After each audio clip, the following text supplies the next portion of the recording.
Professional wrestling is the one true sport. Other sports have their share of intense, dramatic moments, but nothing can compare with professional wrestling.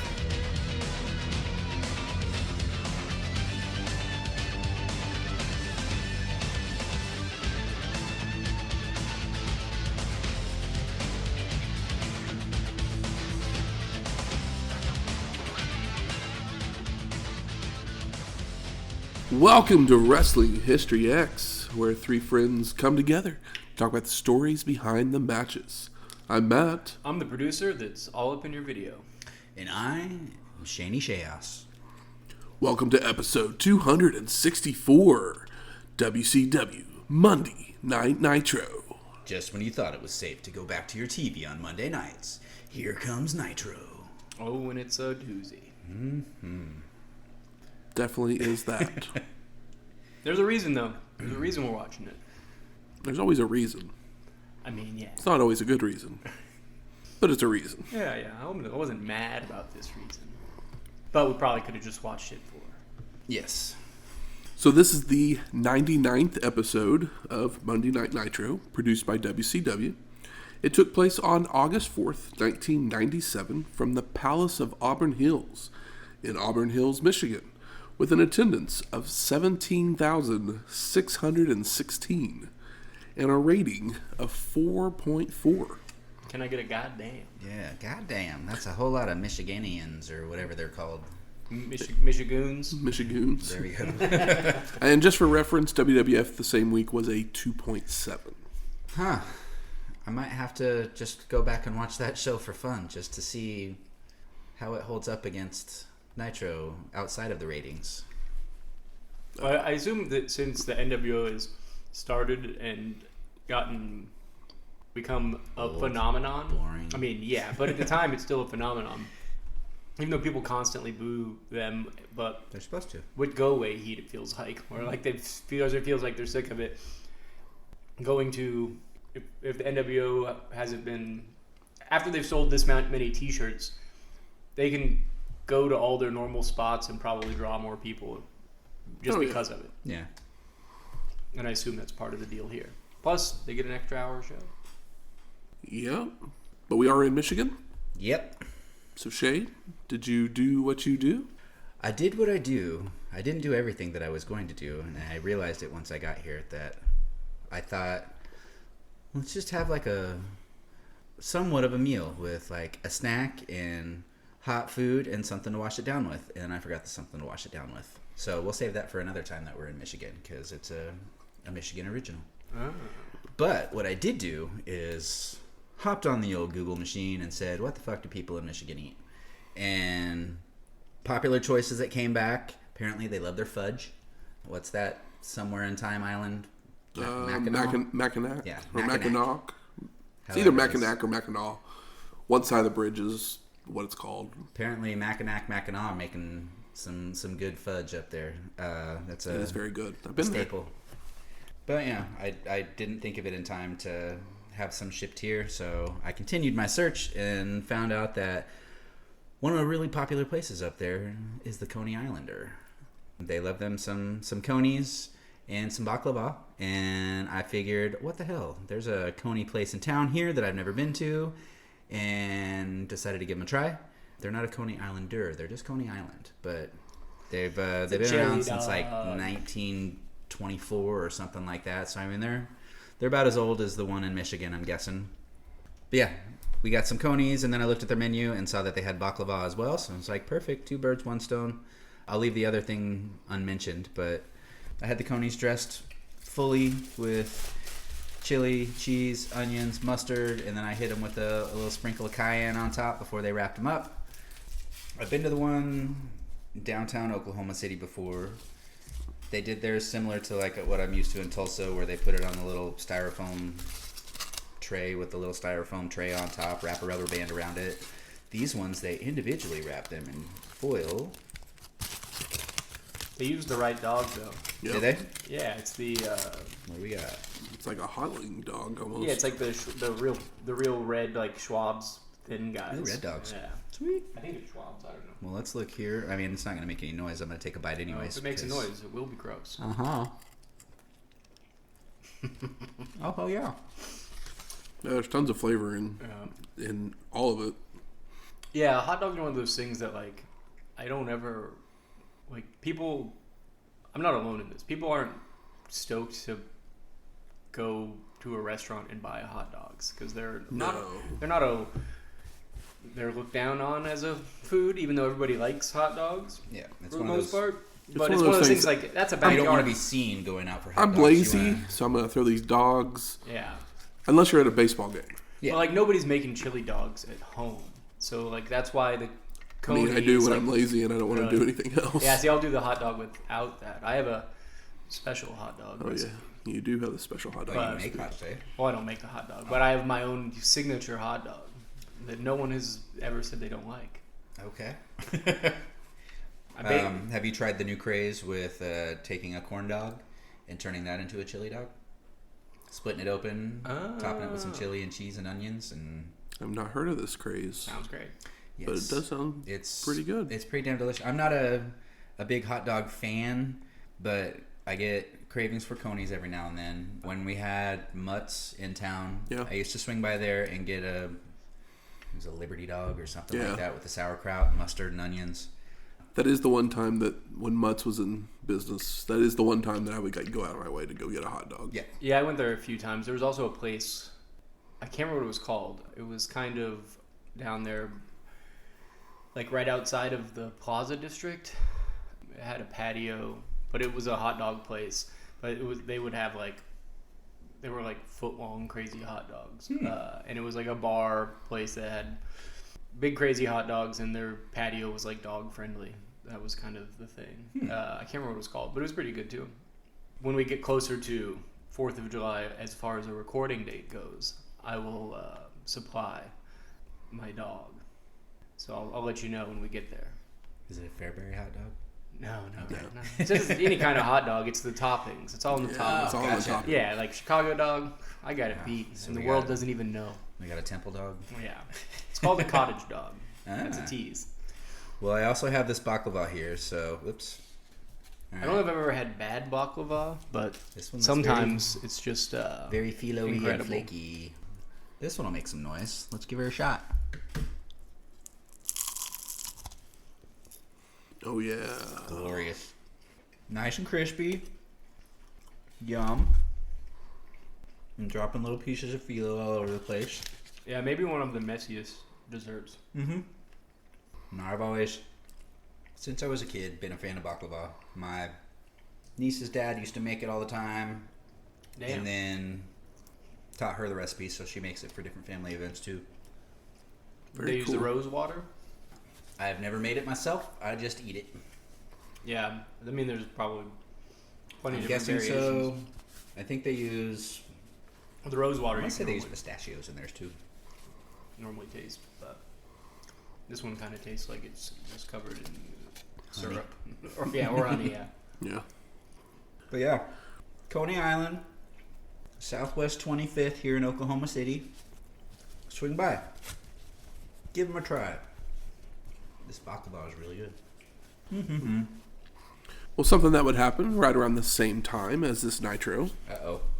Puff Daddy and Faith Evans would pay tribute to Biggie with their number one hit, I'll Be Missing You. Yep. This was definitely from this point to about 1999. Puff Daddy made a lot of money for putting out a lot of very mediocre Probably material. had more problems. Yeah, for sure. It's a touchy subject these days. The Yeah. I mean, PD. a lot of the fun shows I listen to have been referring to him as the Diddler. You guys ever see those photos of him as dressed up as the Joker last year? Yeah. That was very funny. These alleged crimes are true. Pretty horrific stuff. But if you're one of those people that can't separate the art from the artist, at least there's not really any good Puff Daddy songs. No. This is probably the best one, and it's just because of the chorus, and all of the songs that are good are because of the chorus. He's not a particularly good rapper or producer because all of the songs are just... I remember an episode of Celebrity Deathmatch, which I was obsessed with because I was the right age for it. That's a good but show. there's an episode where I think it's Sting versus Puff Daddy, and Puff Daddy is Sting the musician. Sting the musician, Yes. Puff Daddy. The joke is that Puff Daddy just steals like the chorus from like incredibly popular songs or whatever. So he like pulls out a crate, a milk crate of like records, and just starts like slinging them at Sting, and it's pretty funny, but it sticks in my mind and is absolutely true. It's like the Godzilla song was probably his last like huge hit, and it was just Cashmere. Like it was I was like, it was legitimately just. But he at least got Robert Plant to play it. So. Yeah, for sure, and like I assume he paid for the samples back in the day. It's one of those things that used to not be much of a thing, but after Paul's Boutique, Beastie Boys album, yeah, that's why hip hop got away from sampling, and the mixtape was created because they weren't willing to pay for all these samples and get them cleared. So I wonder if he paid, or did he have video footage of something and just got him to do it for free? Nah, he paid, or they'll release the label paid. But it'll be interesting to see how this thing all happens. I won't lie. This is I think, as you guys said, this is the most popular Puff Daddy, P Diddy, Diddler, Sean, whatever the hell you want to call him, song. But it's probably the one that I hate the most, just because it got so much airplay. I know it was out of respect for Notorious B.I.G., but I had the single. I hated it. And I played it single? Yeah. over and over. I liked it and a lot. over. And then you turn on the radio and they were playing it over, and then you change the station, and that song was just starting on a different station or in the middle of it, and then you switch to a different station. It was just finishing up. If only Mace didn't find God, maybe Puff Daddy wouldn't have ever gotten so famous. Because Mace, Harlem World, great album. He was much more talented, but he kind of got religious and backed out pretty early. Obviously nothing wrong with that, but No. maybe it could have held Everybody has Sean a Puffy Combs would have just faded away into obscurity. Because, yeah. One could only wish. Mm-hmm. I mean, I'm a huge fan of Ready to Die, the Notorious B.I.G. album. Mm-hmm. That was my most listened to thing on Spotify a couple years ago. I was just blasting it like 3 times a day. I was hooked. I've never had a most listened to on Spotify, just because I haven't listened to Spotify enough to have a most. Oh, yeah. That's my go-to for music. Anyway, enough about it. Well, let's talk Nitro. Yeah. I was going to say, let's talk about something a little happier, but we'll see. There's a positive. Yeah, there is a positive. So, as we go through this episode, WCW will keep saying this is the 100th episode. But you're probably going, but hey, Matt, you said it was the 99th episode. I mean, I sure was confused when you said that a few minutes ago. And I kind of mentioned it a few weeks ago, with, how WCW had held a special wrestling event that was broadcasted exclusively via the WCW website, but was only an audio stream on June 28th. Count it. Calling the show WCW Saturday Nitro. And I guess WCW decided to include it in their count, but nobody else does, so neither will we. I mean, you'll understand why. Yes. But I mean, it's right before a show, and, you know, there's a big match here at the end of it. So we start with Michael Buffer in the ring. So let's get ready to celebrate 100 episodes. Hey. Tony Schiavone then welcomes us to the show before the Nitro Girls do a dance for us. God, I forgot how... I don't know. I don't want to just completely come off as a hater, but the Nitro Girls were always just such a joke. It's very, very silly, but, I mean, I totally get it. Eric Bischoff's a dweeb, and, you know, they're just... I get it, but if you're going to do it well. Do it right. Don't be worse than like a junior high drill team, you know? And I'm not the... I mean, the thing is, a lot of these girls were former, like... Professional dancers for, like, NBA teams. But they weren't good. I think the worst there part... might be some good, but there's a couple of them that were Kimberly's good. Always in there, and it's just like, she has no rhythm. I mean, she's the hot one, and that's the one that everyone wants to see, and she's the worst one. Yeah, but they're also... Maybe they dumbed it down because Kimberly isn't professional. Also, why would they try super hard? Because Eric Bischoff does not give a shit. He just wanted to put pretty ladies on the screen. So it's not one of these things like, oh, we need you to be NBA Well, I mean, quality. we do remember Miss Hog Wild, Road Wild, Miss Sturgis, or whatever the competition that they had at the pay-per-view Sold last out. time. Was it sold out? Okay. Yeah. Yeah, and we remember the lovely variety of women there. So I guess they did make an upgrade when it came to the Nitro girls. But yeah, it's awful. I mean, this is his answer to Sable and Sonny. Yeah. Who, like, Sonny, incredible They performer. don't have to dance. They just have to, like, shimmy. Yeah. It's like, yeah. Give me 6 girls on stage shimmying, and it'd be a whole lot better than them trying to do these routines.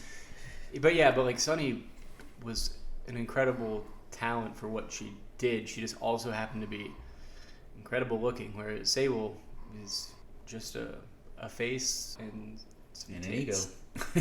Yeah.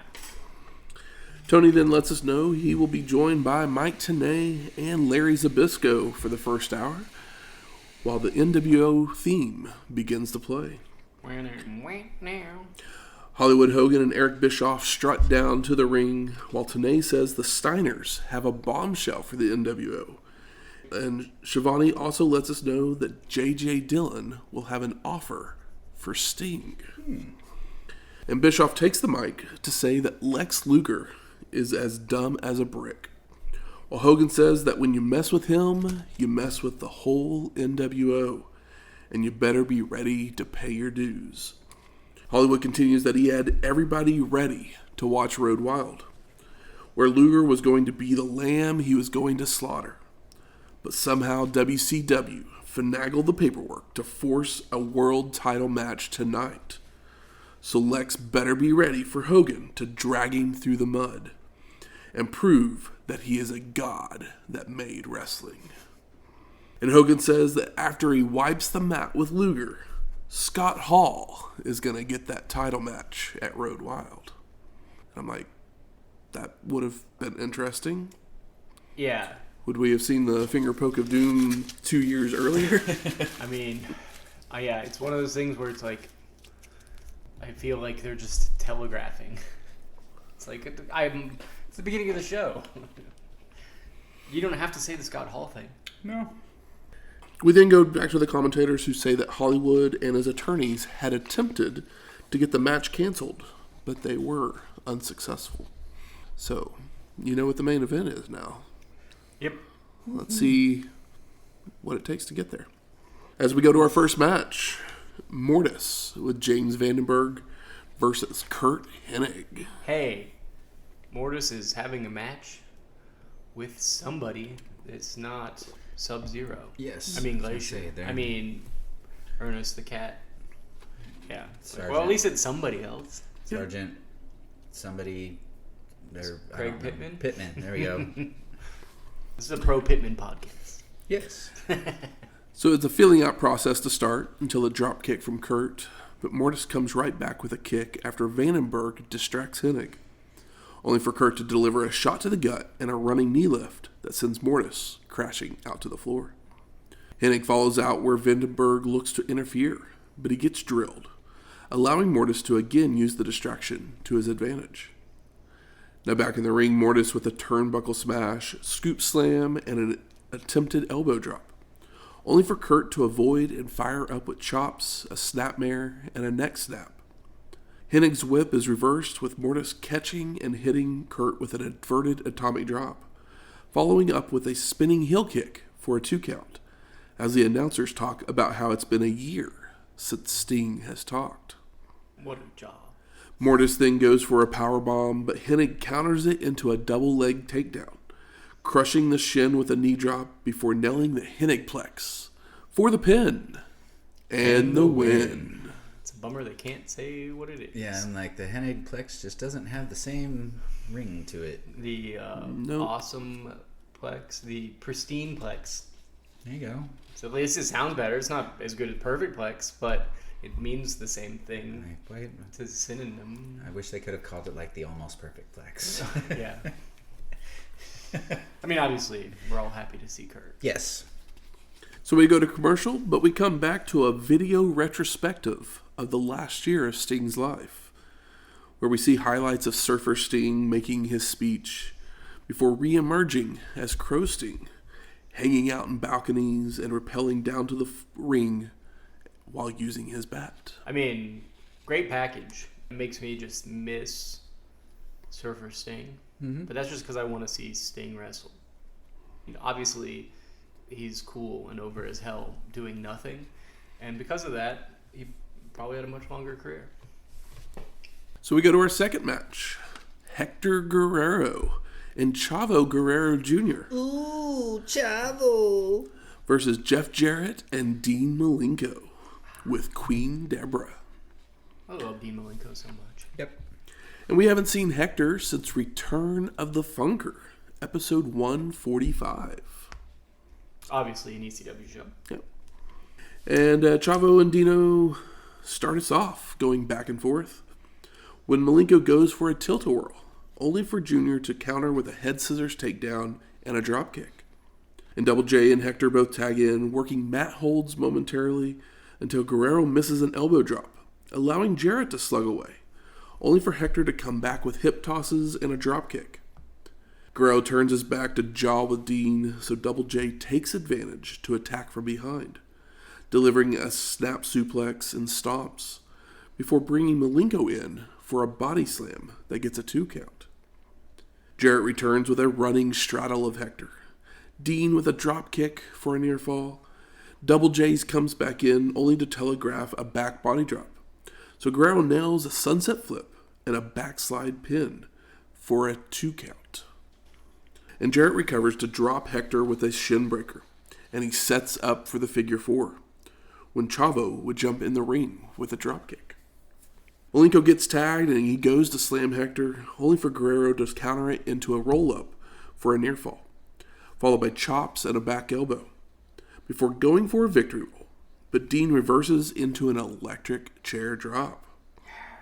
Malenko locks in the Texas Cloverleaf, while Double J knocks Chavo out to the floor for the submission and the win.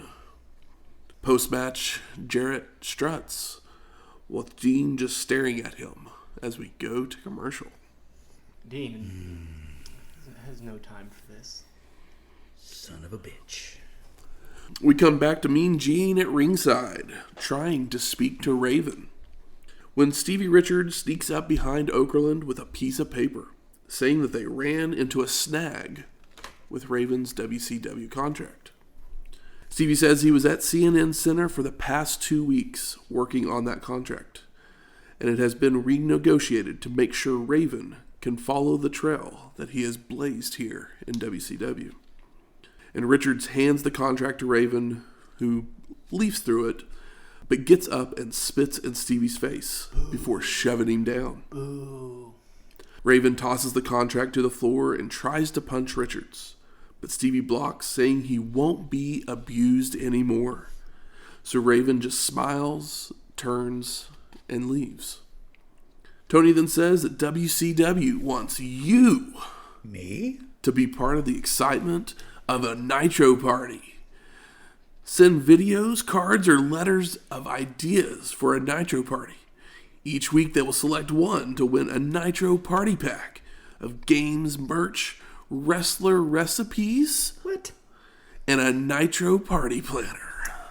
I mean, Should we write in right now? Yeah, I'm like, I just want to some interrupt wrestler right now. recipes? Any of you are listening and you received any of these wrestler recipes, please send them to our Twitter or our email at wrestlinghistoryx@gmail.com or Twitter, also known as X, at wrestlinghistox.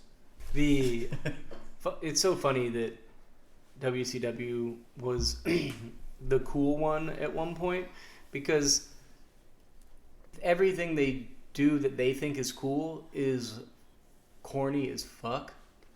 And this is just a further, more blatant example of it. It's like, yeah, WWF's always been a little cheesy because it's trying to reach everybody, and it's getting to the point now where they're moving into the Attitude Era, but it's happening like basically at the same time that WCW is NWOing and Nitro girling and all of this stuff. And WWF doesn't come off nearly as corny.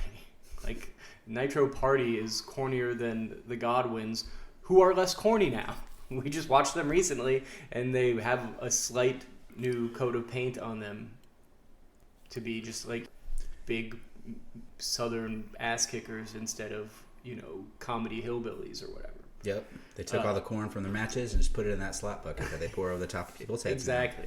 But yeah, it's just so funny. Nitro Girls, Nitro Party, like, how about middle fingers and anti-establishment shit? And it's like, Eric Bischoff being a part of the NWO stops it from being anti-establishment. And so you can see right through it. It's so silly. Anyway, just, being a little annoyed, that's all. Deep Thoughts by Michael.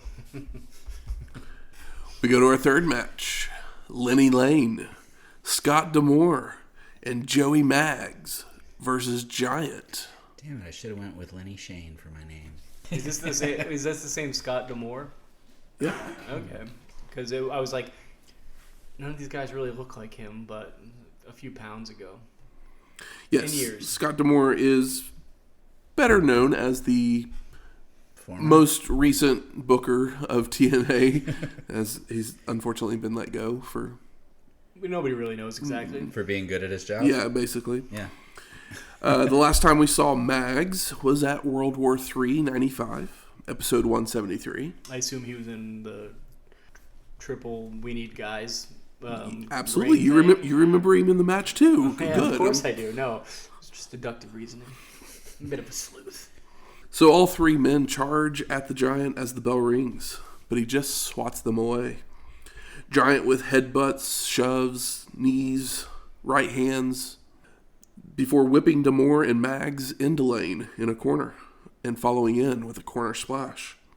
Giant then chokeslams all three men right next to each other, making the cover on all three of them for the pins and the wins. Post-match, Macho Man and Miss Elizabeth appear in the entranceway with a mic, saying Giant is out of control, but at Sturgis, the madness will be in control. And Savage continues that Giant should stay put because he doesn't want any of Macho. But of course, the big man heads up the rampway, only for Savage to take off as we go to break. And we come back from commercial. WCW Saturday Night serves as a 2-hour Road Wild pre-game show. So not only do we have a 3-hour Nitro, but we got a 2-hour pre-show coming up too. We're not going to cover the 2-hour pre-show. Thank you. Hennig, DDP, Alex Wright, and the Nature Boy will all be checked in on as the countdown is on. We then go to a Lex Luger video, seeing highlights of him racking Hogan and others. Torture racking. I was kind of hoping that they were going to be like running up and just like kicking him in the balls and running away. Old Rochambeau. We then go to our fourth match, High Voltage of Kenny Kaos and Robbie Rage versus Public Enemy of Rocco Rock and Johnny Grunge. And we haven't seen Chaos and Rage since World War III 96. Oh, would you look at that? Episode 229. Would you like to guess what match they were in? Oh, I know, brother. So, like, do these guys have any other characters that I would know? No. They just were High Voltage and, like, they weren't complete job. They had a name, so they weren't complete jobbers, but they were the low end of the they were tag team big division. guys who looked like wrestlers. That had to lose to people that High Voltage. don't look like wrestlers. You want to hear the most interesting story about High Voltage? I'm listening. They stole the name from Jeff and Matt Hardy. Oh, really? Yeah, they sent a tape in to WCW, and back when they were doing their Omega backyard wrestling, Yeah. their team name was High Voltage, Oh. and WCW stole it. That's the most interesting thing about these two guys. Yeah. And you know what? Had the Hardy Boys been High Voltage in a professional wrestling league, I don't think they would have lasted. I think that they would. They would have been repackaged and then probably come back as the Hardy Boys. I don't think High Voltage is a terrible name. It's just not very. It's not very inspired. It's like, oh yeah, somebody was like, you know what? I like AC/DC. It's like, yeah, most people kind of like AC/DC. That's what I think of when I hear high voltage. And see, I hear high voltage and it auto makes me think of high energy. It's like, you're not Coco, you're not Owen. Yeah. You're not even the Anvil. So Public Enemy sets up a table before getting in the ring, where Johnny starts things off with a swinging neck breaker and a clothesline to Kenny. And Rocco comes in and misses a clothesline, but knocks Rage off the apron, before turning around into a big left hand from Kaos, before Robbie leaps in with a springboard bulldog, while Zbyszko complains about high voltages, wasting of time between moves. Hey man, they're just not very good. Just because you can do the move doesn't mean you should do the move. Mm-mm. Kenny keeps Rock from tagging out, allowing High Voltage to double team him with some clubbering, followed by Rage heading up top, only for Rocco to get a boot up into the chin, but Robbie bounces off the ropes with an elbow drop that Rock avoids as well, so Rocco is able to make the crawl for the hot tag. Grunge cleans house with hip tosses, clotheslines. Rock joins back in for a double bulldog on Robbie, before tossing him out to the floor to set him on the table, only for Kaos to make his way over to yank Rage off in time, as Rocco comes flying over the ropes with a somersault senton to go through the table. Kenny and Johnny make their way back into the ring, where Kaos nails a backbreaker, followed by a slingshot guillotine leg drop from Robbie. But again, they waste time. Kaos then holds Grunge, with Rage charging in with a clothesline, only for Johnny to duck and cause Kenny to get knocked out to the floor. Grunge then rolls up Robbie for the pin and the win. Post-match, Rage beats down Johnny after the bell, while Kaos brings a shard of table in, holding it up to run Grunge into, followed by slamming it across his back, leaving High Voltage standing tall as we go to break. I mean, yeah, it's funny that it's like, they're wasting time. You know where they didn't waste time? Where Rocco Rock was going to go through them on a table in a spot that isn't going to draw any money or do anybody any good. It's like, oh, no, that's for Rocco to do. If he's in a match against Harlem Heat for the belts, Booker T or Stevie Ray might take the bump. But, yeah.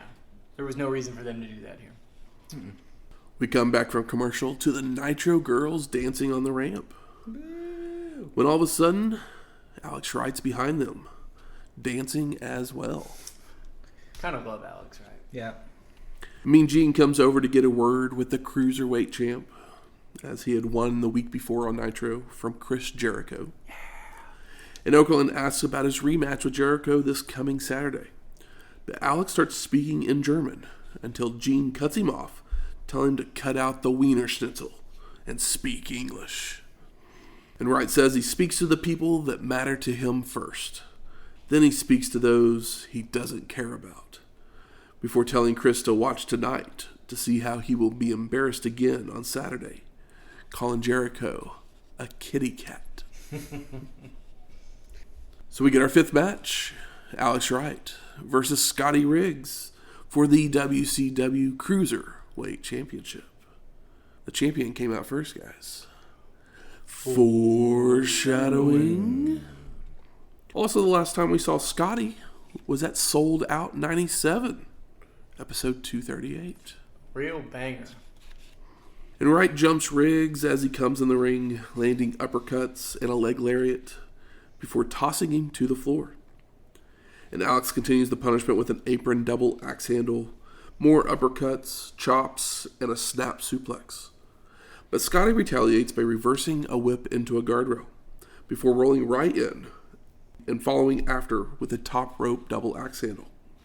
Riggs lands a back elbow and slams Alex down before heading up top, only for Wright to hit the ropes, causing Scotty to fall off throat first. Ouch. Wright then slams Riggs down and comes off the top with a knee drop, does some dancing, but then misses a pair of clotheslines before both men attempt crossbodies at the same time, with Scotty landing on top for a 2 count. I mean, it totally checks out. Scotty Riggs has a bit more weight on him. Alex looks great, but Riggs nails an atomic drop, an enziguri, back body drop, and a drop kick for a near fall, followed by setting Alex up on a turnbuckle. But Wright blocks the superplex, knocking Scotty off to the mat, and then flies off with a missile drop kick for the pin and the win. We head to break, but we come back, and it's hour number 2, so Pyro! Woo! Hey-hoo! Yeah, I love the pyro at the top of the hour because it's like, oh, people are changing channels. If they see pyro, maybe they see they'll stick explosions, around. maybe their eyes will, and they're like, whoa, what's that? And Bobby the Brain Heenan has now replaced Larry Zbyszko at the announcer's booth for our second hour. While Mean Gene is on the ramp, where he brings out Lex Luger, who says he was focused on Sturgis. But opportunity sometimes knocks when you least expect it. And this is the night. It will be the defining moment of his life and career. Lex continues that he heard Hogan spewing his garbage earlier, but when they get in the ring, he will give Hollywood his due, saying he made wrestling what it is today. But Luger will make history tonight, as he guarantees he will rack Hogan to become WCW champion. Kick him in the balls. Yeah. We then go to our 6th match, Syxx versus Chris Benoit.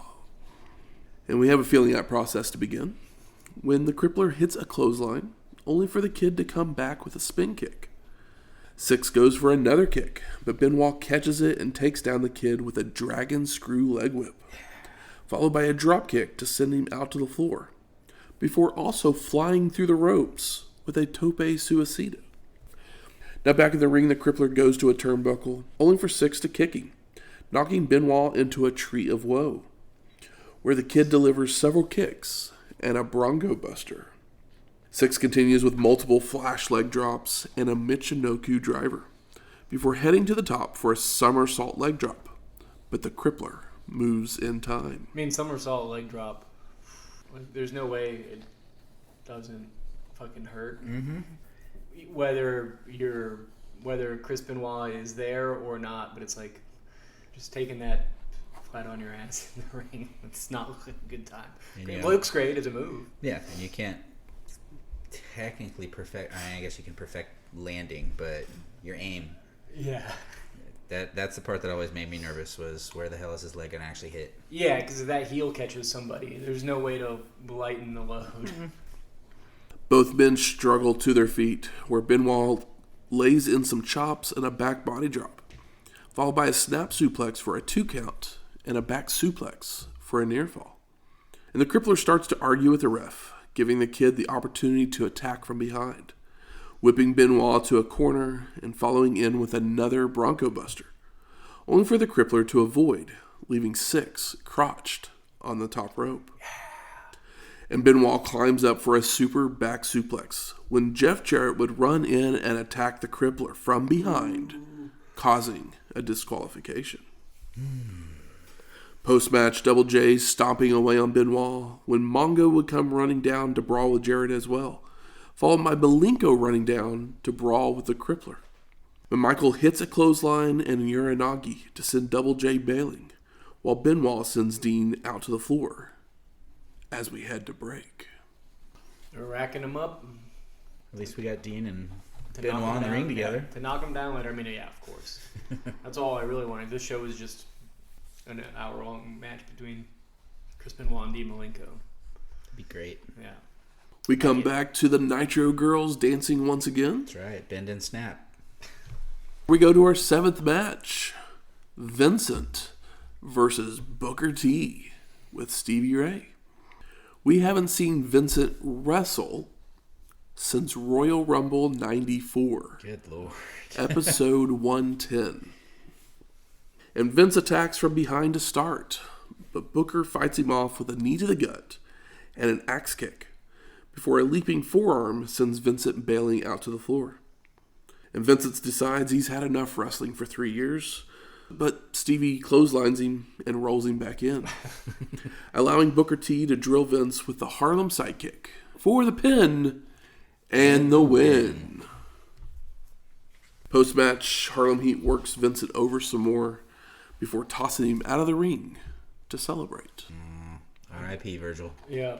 He was never a wrestler. He was, he had his boxing match and He had his striped a diamond pants. belt. Yeah. He was over for a short amount of time. Oh, yeah. Which was pretty cool for him, but... Like, I remember being a kid and watching the $1 Million Man and Virgil together and watching $1 Million Man treat him like shit constantly and just waiting, hoping that one day he was going to get his revenge. And then along comes a fine Scotsman in his kilt, and we finally see some Virgil breaking away from old Moneybags. And yeah, it was a hot run for a little while there. It was, and if you go back and listen to those episodes, I defended it up and down, even though Virgil wasn't particularly great. It was one of those things where it's like it has to happen eventually, and people, they didn't wait too long, even though it was a long time, but they didn't, and when it was long enough to where it still mattered when it happened. Yeah. So it was nice and feel good, even though the holes in the ring were abundant. Mean Gene's on the ramp, and he introduces Diamond Dallas Page. Bang. Who comes out to say that most people have thought he was conceited for most of his life. However, they eventually realize that he's just convinced.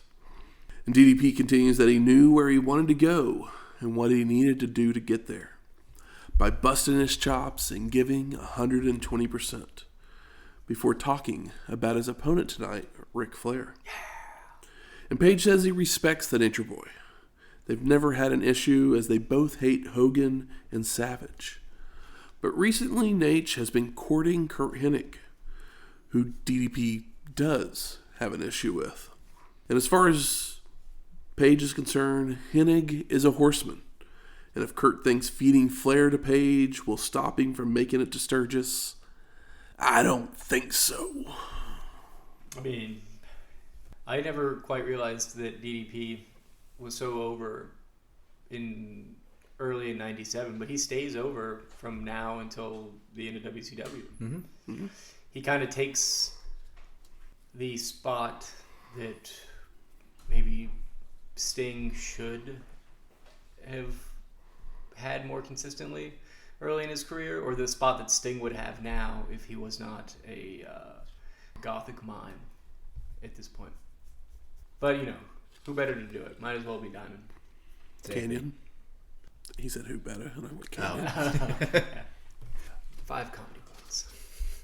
We go to our 8th match, the Barbarian versus Wrath with James Vandenburg.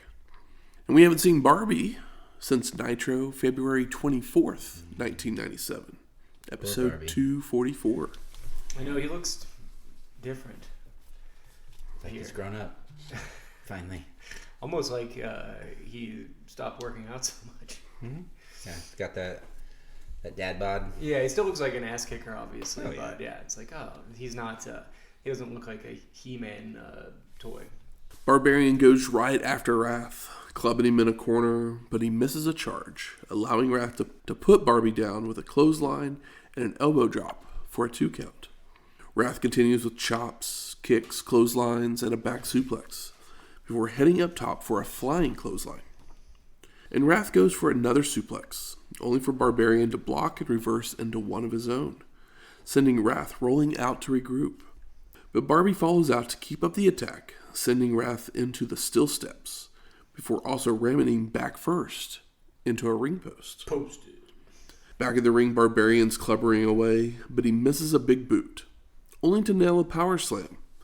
So Barbie then heads up top, where he leaps off, only for Wrath to catch and drop him with the death penalty for the pin and the win.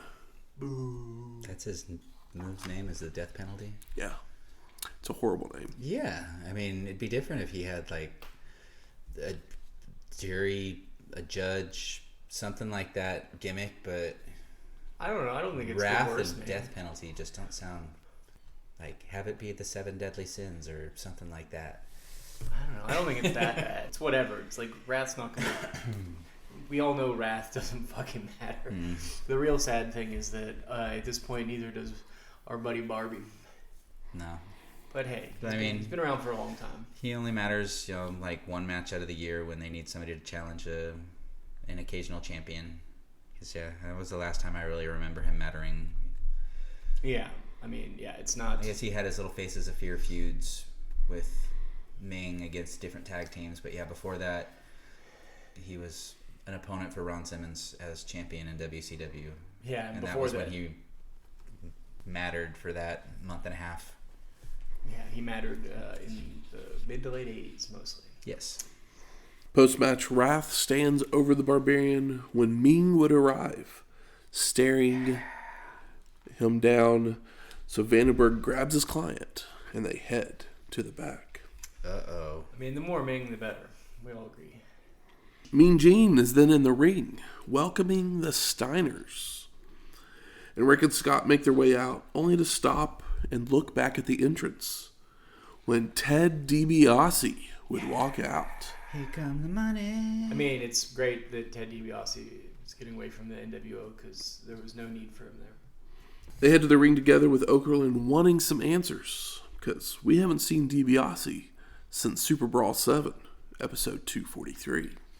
And Ted says he's been inside the NWO looking out, and now he's on the outside looking in. And sometimes you just have to back up, take a deep breath, and look at what's really important. What they realized was, we have Ted DiBiase, we're paying him, and there's nothing for him to do, and he's the kind of guy that should be on camera, because everybody knows who he is, and it's not too late. Yep. DiBiase used to live by the cliche, every man has his price. But that means that every man pays the price for his choices. And he made some bad ones.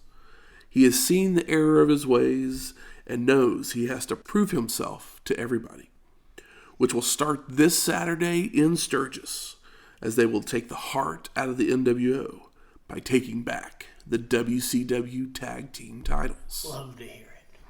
The Outsiders then make their way out, saying they've had enough of Ted's sob story. But clearly he doesn't understand what NWO for life means. And that if he joins the Steiners, he's a dead man. You're going to murder him?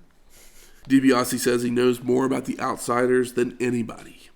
And the Steiners will have that info on Saturday, when Nash responds that Rick and Scott only got Ted, so they had someone to read the menus to them. As we head to commercial. That was actually kind of funny. It's a pretty good burn. Back from the break, more Nitro Girls before getting the road report from Lee Marshall. What else is he good for? Holy. And I didn't care enough to write anything else about Lee Marshall, so we go to our 9th match. Good.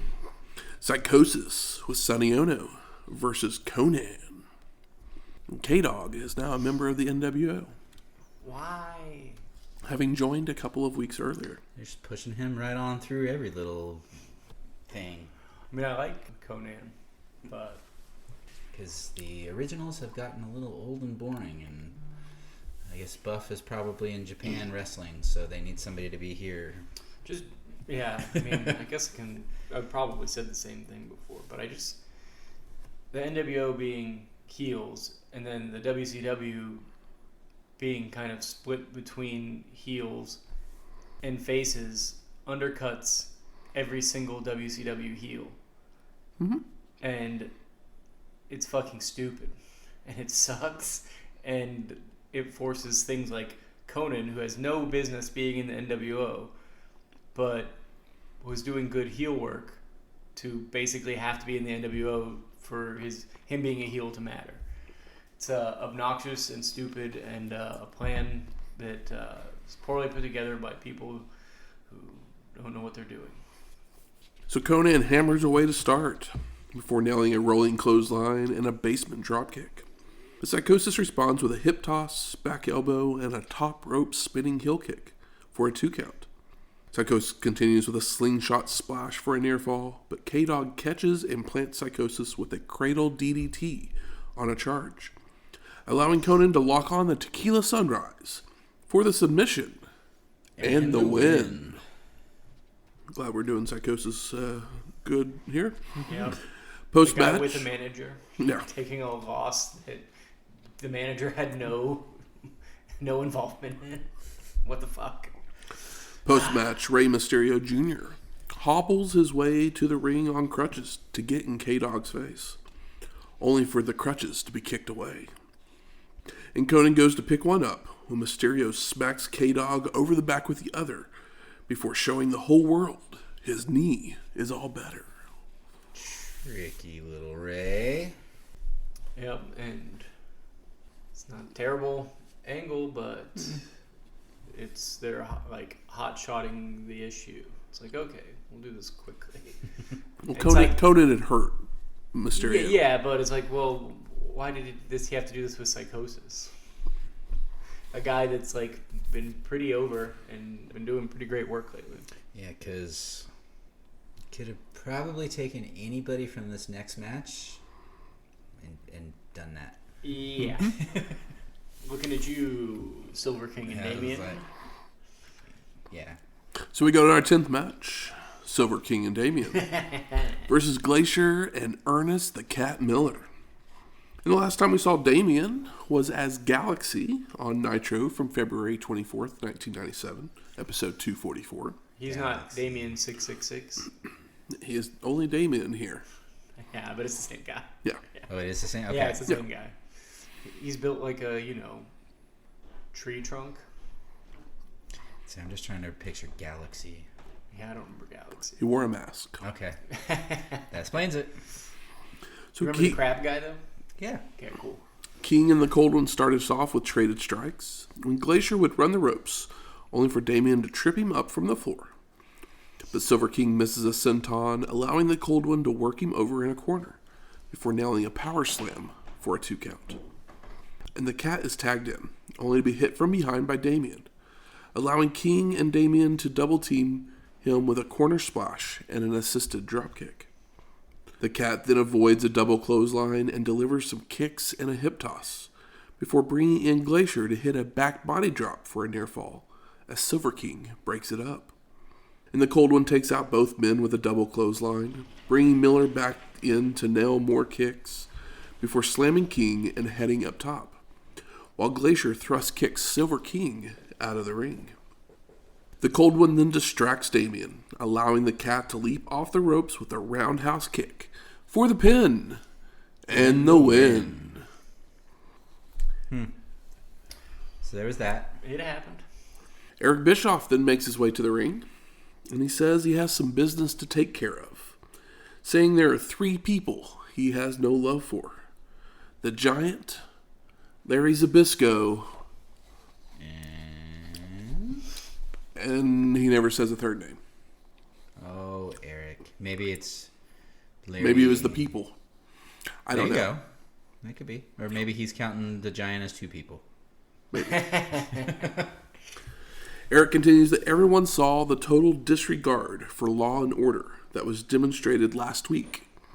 So he's going to address it right now with JJ, I need a new diet. Boo. Dylan. Okay, so maybe there's number 3 right there. Yeah.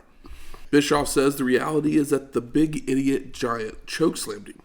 And according to his attorneys, if the big man lays another finger on him, he will sue Giant for everything his grandchildren will ever own. Okay, so maybe he was. You guys Giant are the interlopers here.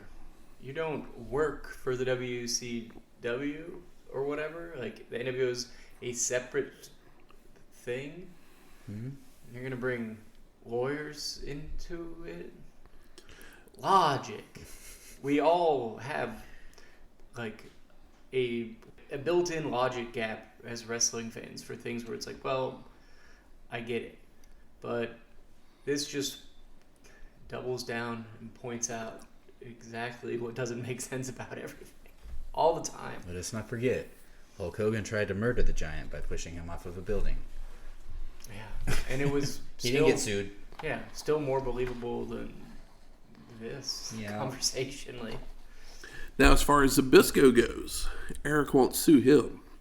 But if Larry lays another finger on Bischoff, he's going to take his left foot and kick him right between the eyes. And Dylan just says he doesn't have to deliver any message because he is sure they heard, and walks off to the back, laughing as we go to break. Dylan gets it. I mean, obviously we know Dylan gets it. Yeah. Yeah. Doesn't overperform. Knows exactly what he's doing. Incredibly comfortable. I mean, he's one of the best managers of all time. And he does it here with less than 20 words. More Nitro girls, this time around the announce table when we return. The announcers all wishing they wouldn't leave when it's time for our 11th match. Diamond Dallas Page with Kimberly versus the Nature Boy, Ric Flair. I mean, come on. These are the things we want to talk about. This is a pay-per-view match on Nitro. Yeah, a week before a pay-per-view. They will have to have both of these men on it because it can't be filled with Silver King and Wrath. Don't forget, we've got old Damien. Oh, yeah. He's back. Sorry. As Nate walks out, he would turn around and Curt Hennig would come out to shake Flair's hand, only to return to the back. Mind games. Now, once in the ring, our two competitors trade strikes to begin until DDP backbody drops the Nature Boy, followed by a sit-out powerbomb, which brings Hennig running down the aisle as we go to commercial. He might as well have just come out with it. Yeah, well, we saw that powerbomb and was like, oh no, Nature Boy's in trouble. We come back to an NWO ad where Hall and Nash shill the new t-shirt that says "For Life" on it. Yeah, they're like, hey, how Buy can we it sell now. more NWO shirts? What if we wrote "For Life" directly underneath it and didn't change a thing? Call now, 1-900-909-9900. Phone number is no longer in operation. Back to the action. Nate is working over Page in a corner with chops and right hands before a reversed whip sends DDP also eating a back elbow, allowing Flair to go up top, only for Page to press slam him down. They trade more strikes when the Nature Boy goes for a hip toss, but DDP counters into a swinging neckbreaker before turning his attention to Curt, who had climbed up onto the apron. And Nate uses the distraction to chop block from behind, using chops and a running knee drop to control until Page is able to retaliate with a clothesline. But Flair is right back on the offensive to lock on the figure four, forcing DDP to make the ropes. And the Nature Boy does some strutting before drilling Page with jabs and going to the apron to attempt to suplex DDP out to the floor, only for Page to block and reverse, bringing Nate in the hard way. And DDP applies a figure four of his own, when Flair would poke the ref in the eye, allowing Hennig to jump in the ring. But Page cradles him up while still in the figure four. Yeah. He cradles him up. But Curt breaks loose and rolls to the floor just as the ref recovers. The Nature Boy makes the ropes, forcing the break. But Page continues to hammer away on Nate in a corner before whipping for a Flair flip, where he lands on the apron and runs to the next turnbuckle, coming off with a double axe handle, only for DDP to nail the Nature Boy with a clothesline in midair. Page would deliver a pancake and call for the cutter, but Curt jumps in the ring to throw a punch, so the ref calls for the disqualification. Post-match, DDP blocks that punch, ripping some brass knucks off of Hennig's fist and tosses them to the ref. And Hennig and Nate double-team Page until he's able to respond with a double clothesline, sending them bailing towards the back. And I was like, I know you're a good guy, DDP, but the bell's already rung. This is not a match. Yep. Use the effing brass knucks, bro. Yeah, you would get a pop for sure. I mean, but this was nice to see after some of the things we've been seeing up to this point. It's like, well, at least both these guys are stars. Something that wasn't 100% garbage. Yay! And it there's took been us 11 matches. Yeah, there's been some like squashy stuff that's not garbage, but it's like, what do we?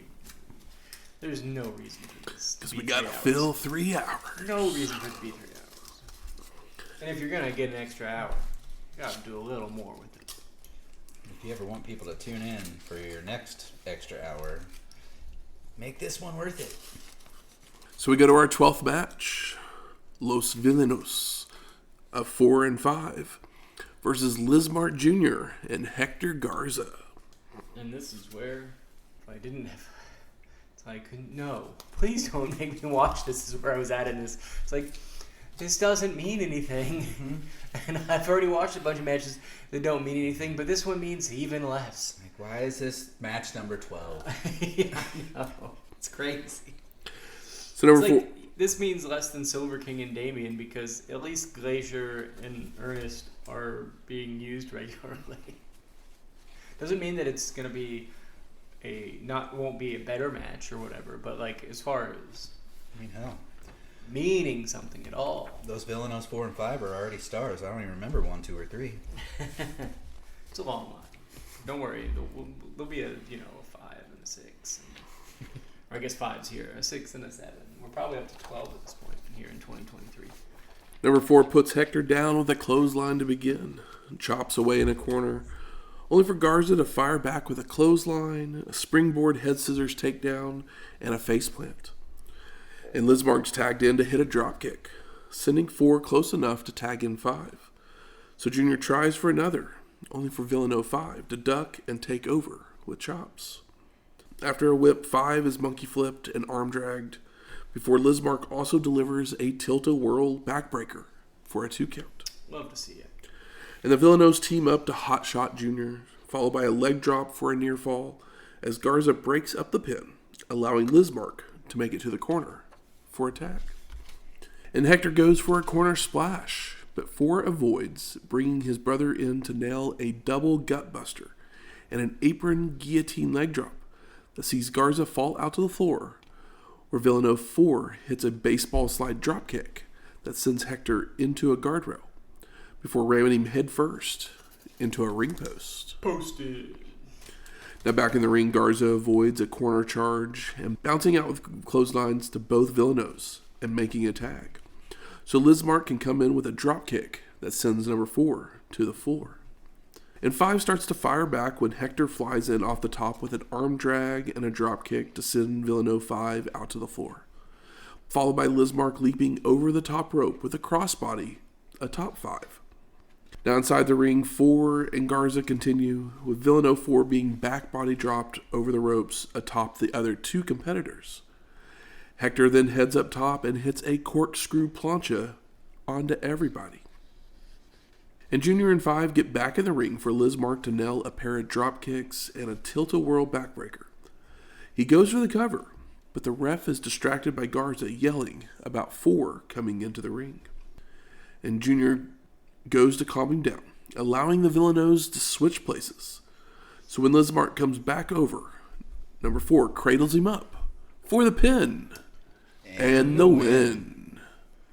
This is a classic. Twin Magic. Yeah, this is a very old classic wrestling thing to do. Well, it doesn't really have any it doesn't be on the show. Like the finish, it's like, okay, fine. It's what the Villanos do. Yeah. I was going to say it's on the show with the classic wrestler, so it makes sense. Yeah. Mean Gene and J.J. Dillon then make their way to the ring. And Okerlund asks about the Sting rumors, with JJ reminding us that it's been almost a year since anyone in WCW had talked to him. Some had questioned his loyalties, and trust is a powerful commodity. You think he sends his pet crow to get his paychecks? Dillon understands better than anybody how the Stinger must have felt. And maybe Sting has dealt with the situation better than management, because his actions prove he is with WCW.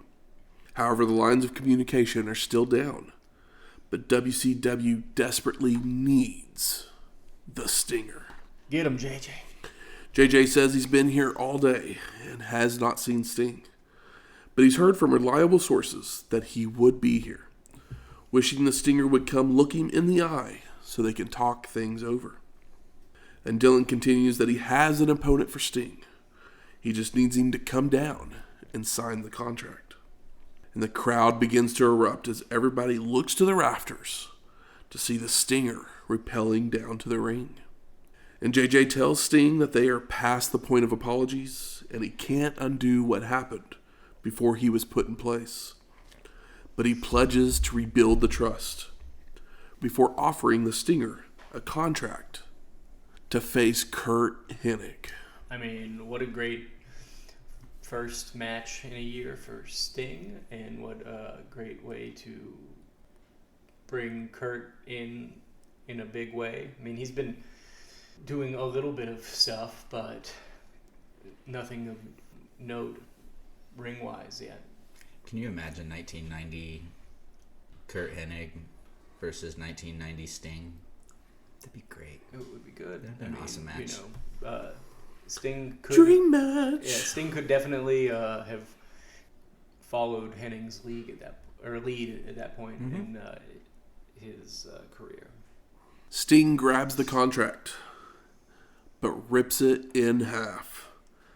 Starts to leave, only for JJ to grab his arm. Hey, hey. But the Stinger shrugs it off and heads to the back. All while Mean Gene is pleading for Sting to reconsider. Tony does point out that the Stinger never even read the contract, wondering where we go from here as we head to break. And we come back to Nitro Girls dancing in the aisles. They're running out of places to dance. Yep. Can we get Alex Wright back out here? But we get our 13th match. Lex Luger versus Hollywood Hogan for the WCW World Heavyweight Championship. And Michael Buffer makes the announcement, so let's get ready to see how Hollywood gets out of this one. So the two men lock up several times, with neither gaining an advantage, until Hogan lands a shot to the gut and starts to pound away with right hands, stomps, and chokes, before dropping elbows and hitting multiple clotheslines. Hollywood continues with a body slam and more chokes, before several turnbuckle smashes, until Lex blocks and reverses for a few of his own. And Luger's firing away with a flurry of kicks, but the ref steps in between them to get them out of the corner, allowing Hogan to rake the eyes and pose as we go to break.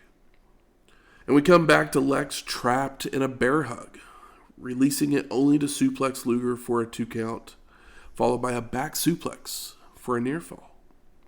More chops, boots, and chokes from Hollywood, spitting on Lex before delivering the big boot, body slam, and the leg drop for the pin.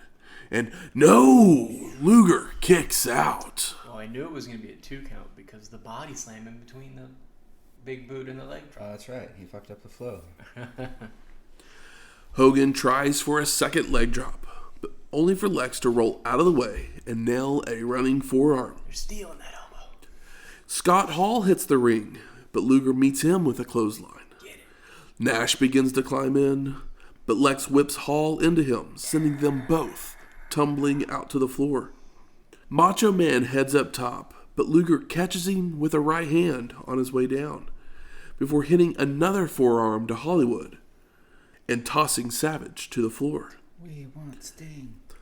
Hogan staggers to his feet, with Lex lifting him up into the torture rack for the submission and the win, as Randy Anderson screams for the bell with a look of elation on his face. I mean, we all have one?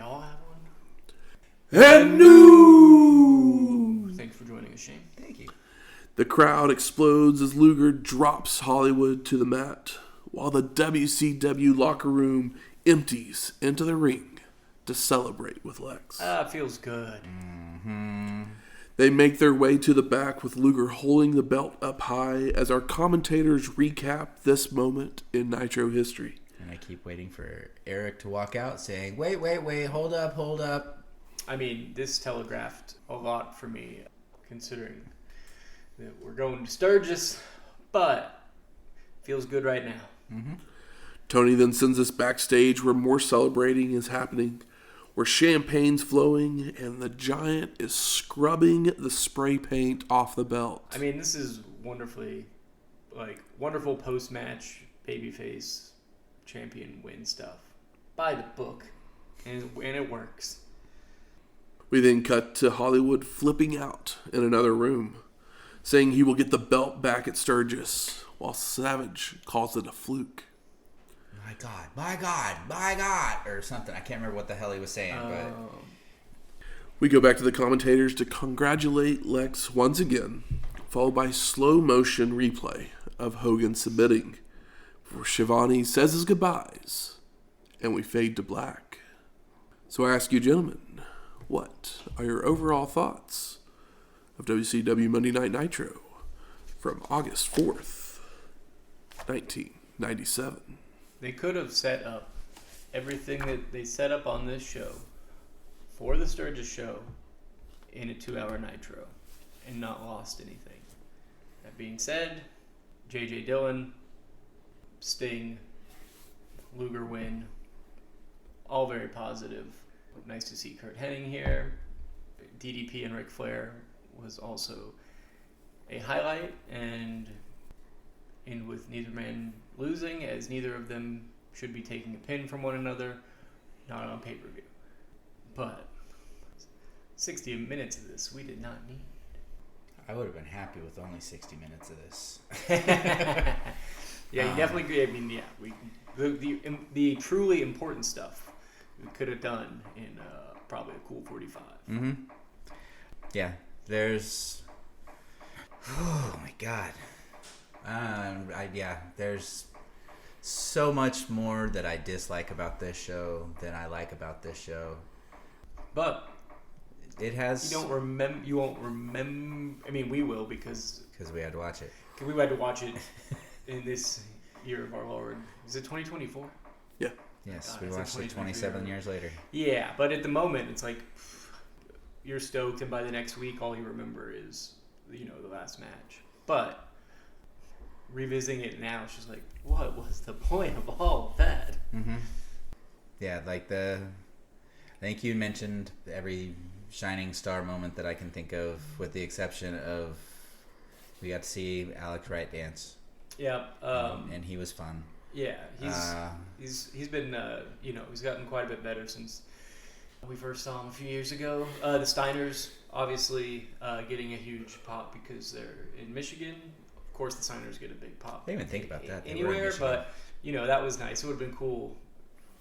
They had a match. Yeah, even when they said Michigan's favorite sons, I didn't even think, hey, we're in Michigan. Because I was just kind of sitting there with my hand on my cheek, just like staring blankly at the TV screen of, all right, what do we got next? Yeah. They don't win you over quick or anything. Not the worst show I've ever seen, nowhere near the best show I've ever seen, and maybe like 45 minutes worth of stuff worth seeing, if even that much. For a so-called 100th episode, and I'm throwing air quotes around that, you would think that they would do more for the show. Literally the only thing they did was give us this title match and make it a 3-hour show. It's really the only thing special they really did.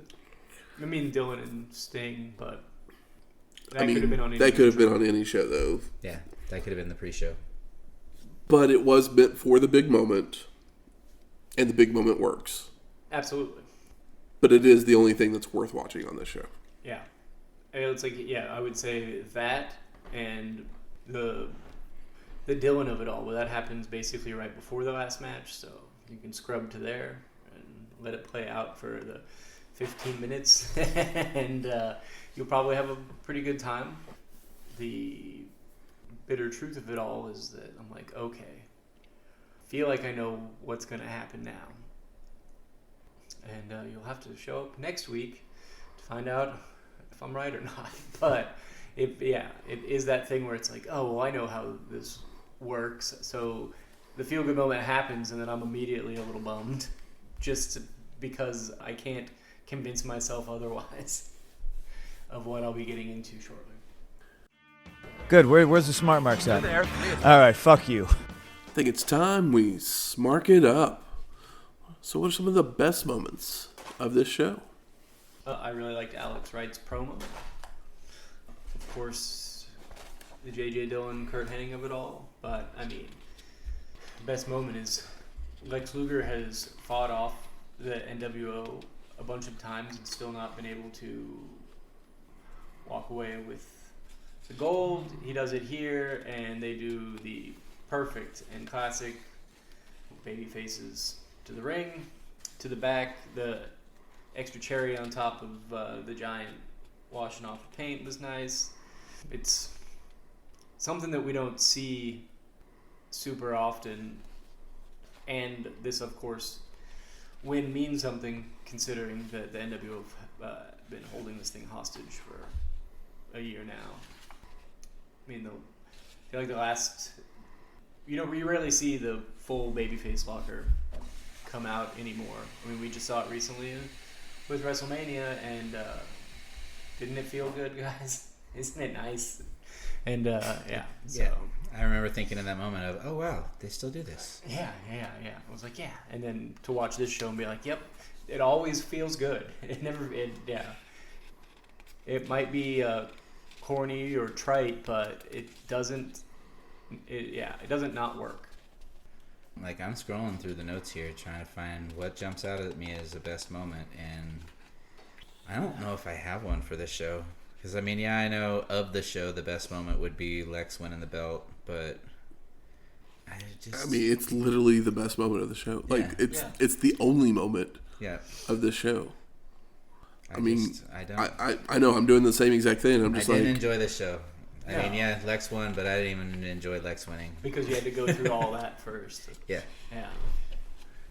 But it was one of those things that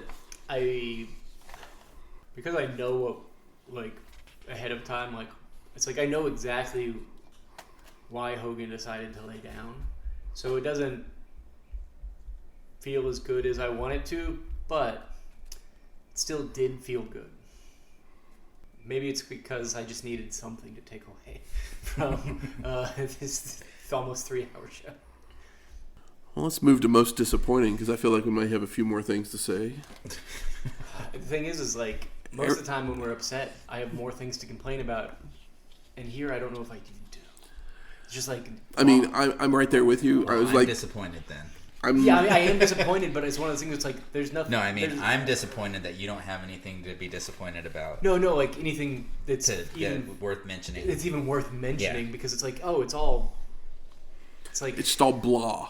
Yeah. It's not... That's the biggest thing about this show. It's not a bad show. But it is not a good show. But it's not a good show, entertaining show, anything that you need to watch. Yeah. I would say it's just very like we're just going to throw all these things out here because people are going to sit here and watch this until we get to it. Until we get to the final. Mm-hmm. 2/3 of the show is just it's like 2 WCW Saturday nights with 1 hour of Nitro sprinkled through it. What they did is what it is. They took the new Saturday night's main event format of Monday Nitro and Monday Night Raw, but then they went old school with it where they had everybody wrestle people that nobody gave a fuck about. So I'm like, why is Vincent having a match? Why? Yeah. It makes no sense. Eric Bischoff, every time he comes out on the mic anymore, I'm just kind of like, what are you talking about? Mm-hmm. He is the worst. Mm-hmm. Well, also, like, I complain about the logic, but I do it constantly with the NWO, but it's you gotta do better at trying to make sense of all of this. And it just seems silly. He's talking about suing people. I get it.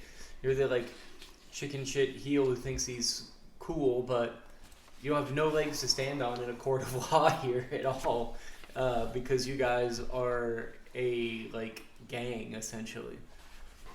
So there's got to be a better way to come at this. How about best performer of the night? I'm going to give it to the Nitro girls. They were there. They performed nonstop. I'm giving it to Liz Mark Jr. There you go. That match is actually my favorite match of the night. I mean, yeah, it's super entertaining. It's one of those things where it's like, okay, I don't care about any of this, but it was, yeah. It was the best match of the night. It was a ping pong, it was like when you get the bonus in ping pong and now you're juggling not ping pong, pinball. Okay. Yeah, I was like, why did they bonus in ping pong? What? Yeah, the bonus in pinball, and it's like you're juggling 4 balls, and you're just like, yeah, everybody's just bouncing off of each other. It's all smooth. They all know exactly what they're doing, and it looks good. Fortunately, it doesn't mean much. But no, it didn't mean anything at all. But it's eye candy. Because the Villanos or Liz Martin Jr. and Hector Guards are anywhere ever near the tag team belts, it'll be the surprise of like the century. yeah, for sure. Like Kevin Nash and Scott Hart aren't working a match with any of those 4 guys. No, I don't. They don't work on Saturdays. Well, I guess it's not technically a Saturday on the show either. They couldn't. All they could do is slam those guys around like they're Sam Houston and let them bump. But there's no reason, and nobody even wants to see it. Nope. And how about most surprising? I was stoked to see J.J. Dillon. That's my biggest surprise. I felt like that the win for the title belt was like telegraphed. For me personally, I was like, oh, well, Lex is going to win. And when he did, I was surprised. I mean, yeah, why would you have the title match the Monday before the pay-per-view? And the reason is, it's like, oh, so Hogan can win it. So I can boost the TV rating and hopefully get some pay-per-view buys. And get one more championship win to my name than Bret Hart. I mean, I can't see Lex like that. I can't see that being Lex's like. No, Hogan's. Oh, Hogan's. Yeah, oh, Lex is just happy to have a title win. Okay. Hogan, it was announced, I want to say, when Bret won last time that... Well, I said it. Yeah. Well, yeah, you said it. But it was... Since you said it this far in the future, somebody was thinking it that far in the past that, well, now he's got as many wins as Hogan. Or almost as many. My surprising thing was Hogan tapped as fast as he did. Because there wasn't really any length of time whatsoever. He got put in the rack and you could immediately see his hand up in the air. So, not that I'm surprised that Hogan's a bad actor, but that he just gave in as quickly as he did. Yeah. I just thought of 2 more good moments, just quick ones, but wiping the spray paint off of the belt was a good moment. I enjoyed that quite a bit. And the J.J. Dillon laugh at the end of the Bischoff segment, which was kind of made me laugh a little bit.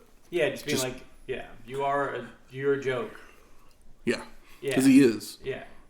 It's absolutely, every time Bischoff comes on the screen at this point, I just kind of like roll my eyes because I'm like, what are we going to say now that doesn't make any sense?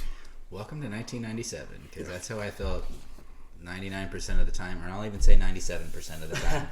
Also Bischoff was on my TV back then. If Bischoff could have just not gotten involved in the NWO thing, Ted DiBiase would have been great as the Bischoff part. I mean, that's what he was supposed to be. I know, and it would have been good because he can talk and he can even say stuff that doesn't make... He can say things that don't make logical sense in a way that you find more believable because he's Ted DiBiase. He's professional. He did it. That's what he's most famous for. Yeah, he was a big brawling like tag guy in like Mid-South, but as the $1 Million Man, he said nothing but untrue things that he believed, and people hated him for it. And he knows how to do that. It's kind of his bread and butter. He believed and made people believe them. Exactly. Whereas he could say exactly what Bischoff said here tonight, and none of us would be complaining about it. Yeah. We'd be like, well, yeah, that's the character, but when Bischoff does it, there's just no bass in the voice. There might be confidence, but it's unearned confidence. And see, Bischoff saying, I'm going to put my foot right between his eyes is laughable, whereas DiBiase says that, and it's like, yeah, okay, I kind of want to see that. Yeah, we all know that... Go fuck up Zabisco for me. Everybody knows that he's a past ass kicker. Whether they saw it or didn't, everybody believes it. And now for a look back even further into the history of wrestling. The Dusty Finish. after Shane Douglas threw down the NWA World's Heavyweight Championship. The organization struggled to find any national relevance, but would hold another tournament on November 19th, 1994, in Cherry Hill, New Jersey. Chris Candido, born 1972, is a second-generation wrestler, the grandson of Popeye Chuck Richards. Candido would begin training at age 14 with Larry Sharp and making his debut in 1986. By 92, Chris had made his way to Smoky Mountain Wrestling, winning the Junior Heavyweight, TV, and Tag Team Championships with the help of Tammy Lynn Syxx. Candido would defeat Al Snow, Dirty White Boy, and Tracy Smothers to win the NWA World's Heavyweight Championship that day. Chris would defend the title over the next few months, mostly in Smoky Mountain Wrestling and on the independent circuit, when an Ultimate Fighting Champion would make a challenge. I don't know Popeye Chuck Richards. Either, but Jeebus, he was seriously 14 years old when he made his debut. Yeah. Dang. Pretty wild. It was like 86. Yeah.